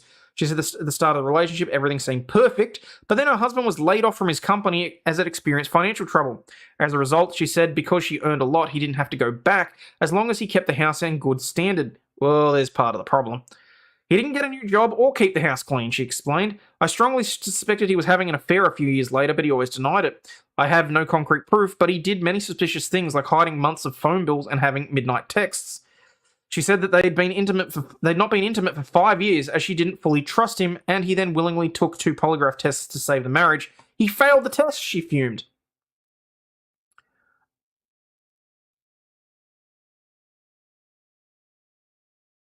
Okay, dude, why the hell did you stick around for 5 years? If you were already having an affair, potentially, and then she's withholding for 5 years, why did you not sack up, have a cup of concrete, and move on? Like, this is, yeah. She had proof of cheating and was pissed about a lie detector test. Apparently. And to be fair, we know polygraphs aren't exactly the best, determination of guilt or innocence or anything like that. So she said that she didn't love him anymore, but he won't leave. They sleep in separate bedrooms, and she's even said that if he admits his infidelity, she'll try to make things work. But he states that the lie detector tests are invalid rather than accepting what he's done. She said if she wanted a divorce, however, he'd be entitled to half, and she paid for everything, so she felt stuck. The advice that came was harsh but fair, referring to the husband as terrible. They recommended talking to a divorce lawyer, saying that the financial hit was well worth it to get rid of him. They said the woman had been experiencing emotional isolation and that it's important to look for someone who would be communicative in the future. Prudence even said that her husband had been taking advantage of her. Speaking about the accuracy of the polygraph tests, the BBC explained that polygraphs are designed to measure body responses such as blood pressure or sweaty palms to pick up whether whether or not they're being tested are telling a lie or not. They shared that advocates say when done by professionals in the right conditions, accuracy can sit between 80 and 90%. I don't even believe that. In what court are those allowed as evidence? I don't think any court allows them as evidence anymore. If there's no trust, it's already over? Yeah. Yep. Fully agree with that. So. Okay. Wait, why did Steam just open? Okay. Never mind. Marriage contracts seem to have no value in 2023? Nope. None whatsoever. So, Alrighty, where are we? Do I have the... I don't think I have the other video loaded up. Okay. Alright, I might have to leave it there for the moment, guys, so... Alright, as always, please remember, people, you are not a piece of shit. You do have value, and you do contribute to society, and you have a reason to get out of bed every day. Even if all it is sitting and watching me. Although, feel free to sit and do that on a tablet as well, and just, you know, whatever else. It's coming up in a few days. This time next week, I will be having the lovely Chandler Remington on to talk all things misandry. I will also be going on Derby Wormy's channel in about... what is it, the 6th, so that's almost 2 weeks away. We've got a few other things coming up. As you can see from earlier in the channel, earlier in the video, I am trying to revamp a few things, bring a little more entertainment value. It's probably going to be a few hiccups along the way as I get content sort of prepared and ready and that sort of thing. But, yeah, as always, please stay healthy, wealthy, and wise, and I'll catch you all tomorrow. Cheers, guys. Oh, hang on, there's a few comments. Just make it so, just a minute, double check. Oh, apparently Stingy sent me something. Hang on. We'll have a look. Have a quick look.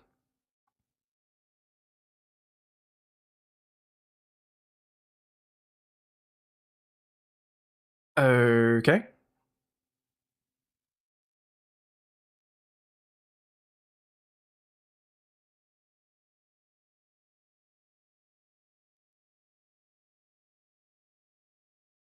What's this supposed to be? Okay.